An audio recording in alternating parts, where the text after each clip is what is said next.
The two-parter of Monster Musume this week was that we finally actually get to meet all of the Mon all of the Mon members.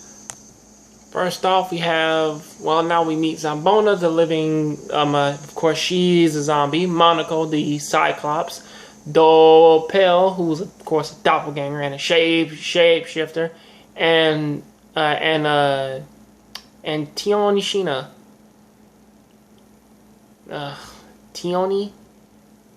Tionishina. Oh, wait. Tionishia. Yeah. Which is the ogre.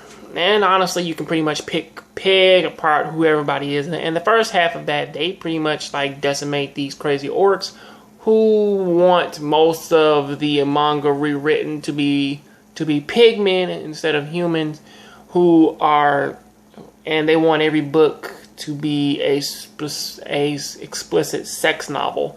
It's really crazy. And the monarchs go in, decimate them, and then they move on their way.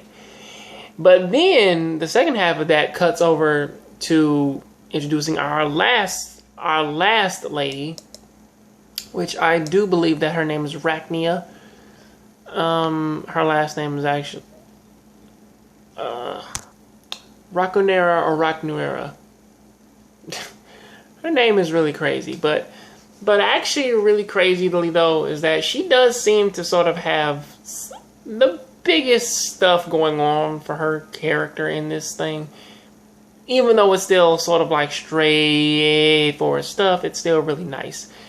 Which that she kidnapped Kimihito, and she wanted to prove that he was a hypocrite and that he pretty much like didn't like monster girls and that he was doing everything because he pretty much hated her. And she did sort of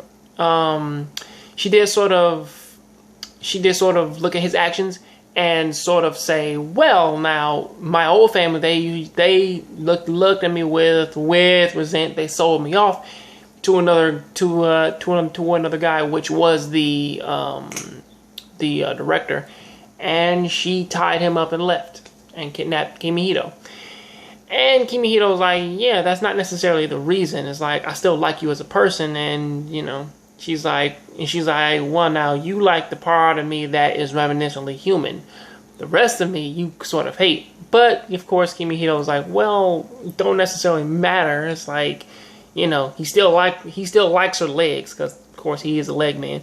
So of course he's like, well, whatever.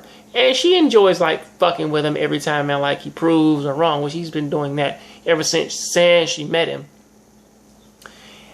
And then once Smith showed up, Smith showed up with Mon in hand. Then that's when things got worse and shit. And Rakunera was thinking that it was her that they were after, which they were actually after her. Kimihito thought that they were after him because of the fact that he punched the director and fucked him up real bad. But, you know, and, you know, he told her to run, in which that she was joking again, and then they could hear them outside. And then everything else, man, was sort of, and once everything was sort of playing, well, everything was solved with one normal conversation, but with that, though, it turned into, well, now, what was it? It was real fun. It was pretty much, she talked her way into getting into the house with Kimihito and everybody else, because she said she needed a home that man can tolerate her large body, because she is taller than him and a lot sturdier. It was also, she needed some place to which that man can be comfortable with her, and also she can live which that she feels no hostility whatsoever. And of course, Smith sets it up so that she gets into his house. Really, I like this episode. Well, actually, to be real with you, I like every episode of this shit. I don't really get it. I don't know what it's doing to me to make me like it this much, but I really do. Please tell me what do you think about this down in the comment section. Catch you guys on the next Jongravesshow Show. If you like this video, please hit the like button. I'll see you next time on the next Jongravesshow Show. Please keep watching anime, keep playing video games. I'm out.